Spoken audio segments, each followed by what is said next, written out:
Alors pourquoi Parc Astérix aujourd'hui accompagne Axiom au salon pour parler de la connaissance client et du big data? C'est assez simple parce que chez nous il y a eu un vrai changement de stratégie. Quand je dis chez nous, je parle du Parc Astérix, mais je parle aussi de la Compagnie des Alpes, parce que Parc Astérix, ça appartient à un groupe, la Compagnie des Alpes, qui est un des leaders au niveau européen avec 15 parcs et 15 stations de ski. Pourquoi? Parce que quand on voit le marché assez mature, justement dans le domaine des loisirs, qui est sur du plus 2%, et que la Compagnie des Alpes fait un plus 7,5%, c'est qu'il y a eu aussi un vrai changement de stratégie, de ne plus se dire l'important c'est de faire venir des gens dans les parcs en volume, en nombre de visiteurs, mais c'est vraiment de faire un focus sur le chiffre d'affaires, le panier moyen, même si le nombre de visiteurs peut aller en étant plus faible dans les années à venir, c'est pas notre objectif, mais en tout cas si ça peut arriver, l'important c'est qu'au final de l'année, le chiffre d'affaires et le panier moyen soient plus importants avec une efficiency, un coût d'acquisition client qui soit plus faible. Donc pourquoi du coup la partie comportementale et la connaissance client? Parce que c'est ça qui permet justement d'optimiser ses coûts d'acquisition client. Quand on connaît mieux son client, du coup on peut aller en chercher de nouveau avec un coût d'acquisition plus faible.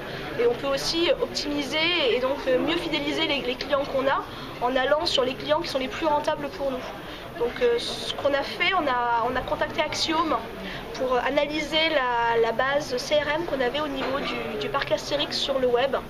Pourquoi particulièrement sur le web? Parce qu'on s'est rendu compte que les clients les plus rentables pour le Parc Astérix, les plus CSP+, utilisent évidemment tout ce qui est numérique de façon plus importante, mais aussi ce sont les clients qui pour nous, quand ils ont acheté leur billet, vont beaucoup plus dans le parc faire de dépenses par visiteur. Donc là-dessus, on a identifié une quinzaine de segments de clients. Grosso modo, Axiom, c'est dans le outil Performix 32 segments de clients, donc il y en avait 15 qui matchaient avec le parc Astérix. Et de là, on a identifié quels étaient les 3 segments de clients qui vraiment étaient pour nous les plus VIP, sur lesquels on allait faire le focus et investir. Investir sur le digital, mais aussi sur d'autres canaux. Ça peut être la télé, la radio, l'affichage, puisque si ce sont ces clients qui sont pour nous principaux, ils ne le sont pas que pour le web. Il ne faut pas avoir le web justement à part. Un exemple de ROI assez court, ce qu'on a pu faire cette année après cette étude, on s'est vraiment posé la question de manière globale sur notre stratégie, de se dire il faut qu'on ait des clients qu'on connaisse, mais du coup qu'on maîtrise la connaissance client. Donc toute la partie performance, elle est très importante pour le parc Astérix, parce qu'elle apporte du business en plus, mais à la fois c'est une partie de clients qu'on perd en connaissance client.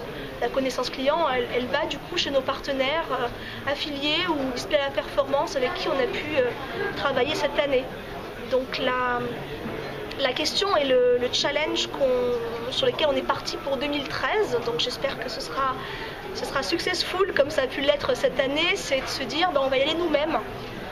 Pourquoi est-ce qu'on a fait ce choix? On a fait deux tests sur du RTB, un au mois de juin dernier sur un objectif plus de branding, où là on a eu des très bons retours, donc on a intégré maintenant un budget digital important sur la partie branding, mais surtout au mois d'août on a fait un test de RTB dans un objectif héroïste. Pourquoi au mois d'août? Parce que c'est là qu'on vend le plus au niveau du parc Astérix sur 2 cibles, les 15-25 et les CSP+, les femmes CSP+, de 35-49 ans. Et on a travaillé à la fois sur des sites qui avaient une affinité avec ces cibles, mais aussi on a utilisé la partie comportementale en travaillant avec un intermédiaire comme Weborama, et évidemment du retargeting, parce que les gens qui entendent parler du parc Astérix, très souvent, en tout cas dans le cas des billets, ils reviennent acheter seulement 6 jours après. Donc pendant 6 jours, ce sont des gens qu'on ne va pas perdre pour les faire convertir. Et en termes de résultats, parce que je pense que si vous m'avez écouté jusqu'à là, c'est un peu la question que vous vous posez.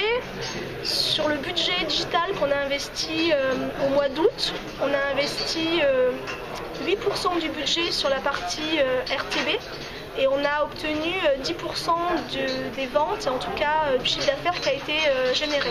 Donc pour nous, c'est un levier qui a été très performant et qu'on positionne au même niveau en termes de ROI que ce qu'on positionne le SEM, donc l'achat de mots-clés Google. Donc Donc c'est évidemment plus rentable que ce qu'on a pu faire avec l'affiliation ou le display à la performance avant, parce qu'on n'a pas les commissions à payer, et aussi plus rentable que de la conquête sur des bases de données externes, parce qu'on a un meilleur ciblage, on a des intermédiaires en moins, puisqu'on va le faire en direct.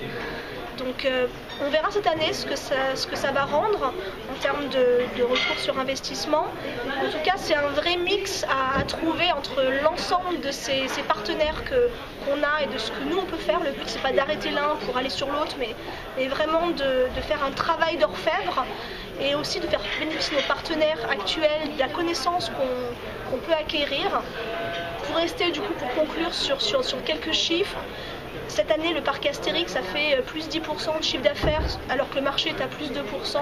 Et sur le digital, depuis qu'on a mis en place cette stratégie centrée autour de la connaissance client et pas uniquement autour de notre site web, on a fait plus 20%. Donc j'espère revenir vers vous l'an prochain avec de bons résultats.